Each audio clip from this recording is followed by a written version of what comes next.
इस ऐसे जैसा एक व्यक्तिमत्व नहीं हो सकता है कि जो स्पष्ट जो वक्ता रहा है, काम का प्रशासन जिनके जीवन में काम काम काम यही रहा है। मुझे नहीं लगता है कि दिन के कुछ घंटे शायद वो अपने घर के लोगों को वक्त देते, वो भी नहीं देते होंगे क्योंकि उतने सोते ही उतने घंटे थे। तो एक 24 घंटा जो एक नेता जैसे कहा जा सकता है कि हमेशा लोगों के सेवा के लिए, ऐसा नेता इसके बाद होना नहीं है। हमने देखा कि राज्य के मुख्यमंत्री उप मुख्यमंत्री निकले हैं, वो जल्द ही यहाँ पर पहुंचेंगे। नहीं, वो आकर गए। परिवार वालों से क्या कुछ बातचीत हुई है?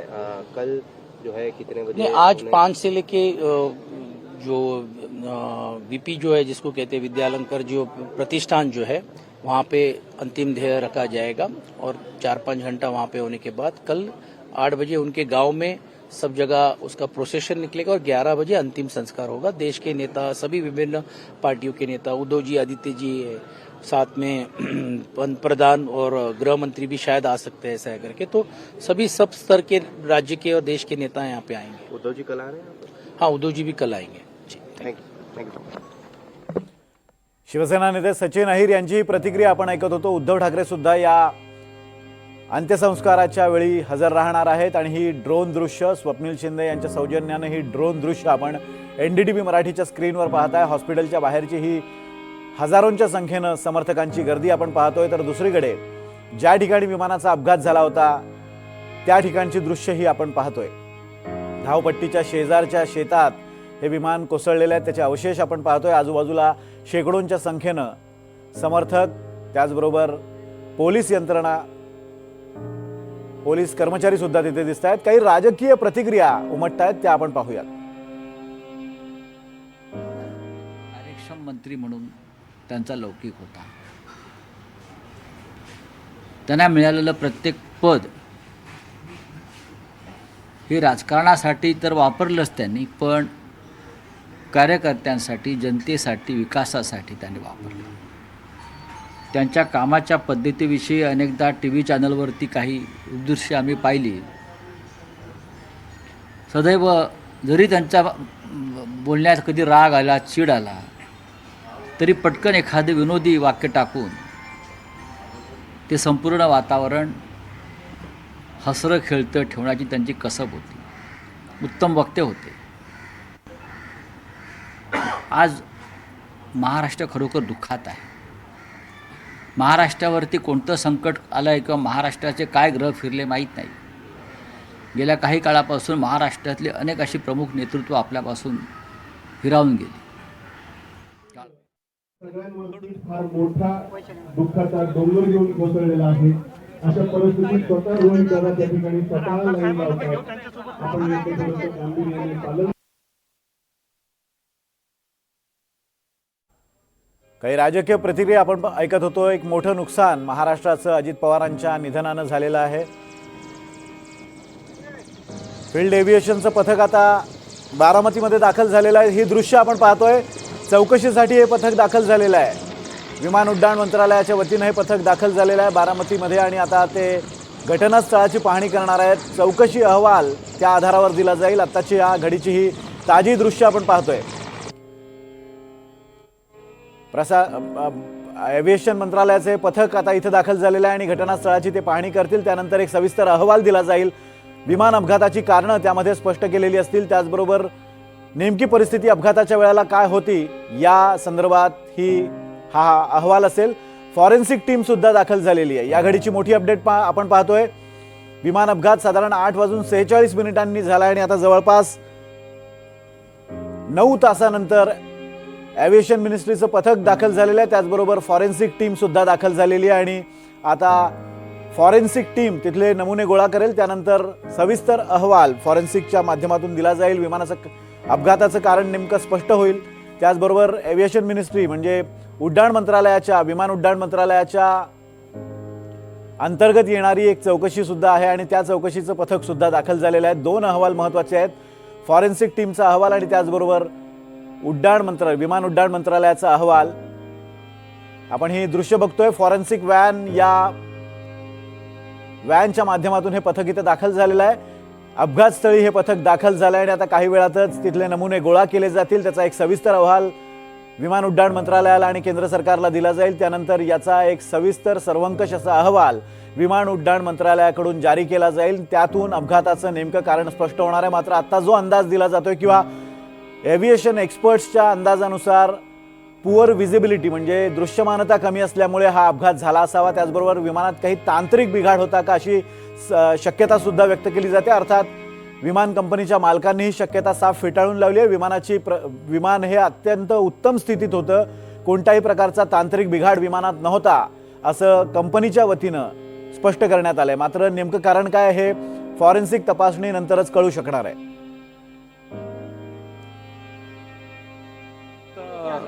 अजीत पवार का ये एक्सीडेंट में निधन होना ये बहुत ही दुखद और दुर्भाग्यपूर्ण है. पिछले 40 साल से महाराष्ट्र के राजनीति में मेरे बहुत घनिष्ठ मित्र रहे, उनके मेरे पारिवारिक संबंध रहे. बहुत कर्मठ, अच्छा प्रशासक और विकास की दृष्टि रखने वाले ऐसे वो नेता थे.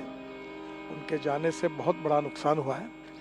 उनके परिवार को भी काफ़ी उनके ऊपर भी एक बड़ा हादसा हुआ है. मुझे लगता है कि भगवान उनको ये जो घटना हुई है इसका दुख सहन करने की ताकत दे. मैं व्यक्तिगत रूप से और पार्टी के तरफ से महाराष्ट्र के इस पुराने सहयोगियों को मैं श्रद्धांजलि अर्पित करता हूँ. भगवान उनके आत्मा को शांति दे, यही ईश्वर चरणों में प्रार्थना करता हूँ.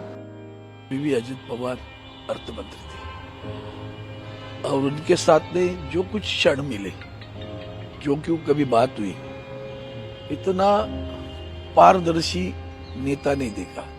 हाँ कहा तो हाँ 100% काम होगा, ना कहा तो 10 जगह जाओ तो भी नहीं होगा. तो खुले थे कि भाई जो होने वाला है मैं हाँ बोलूंगा तो करूंगा, मतलब करूंगा. और बोल्ड, बहुत बोल्ड थे.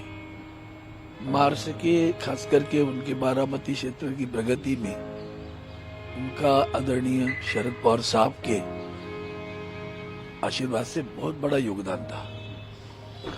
पूरा पवार परिवार आज व्यतीत होगा. हम उनके दुख में सहयोगी और भावपूर्ण श्रद्धांजलि व्यक्त करते.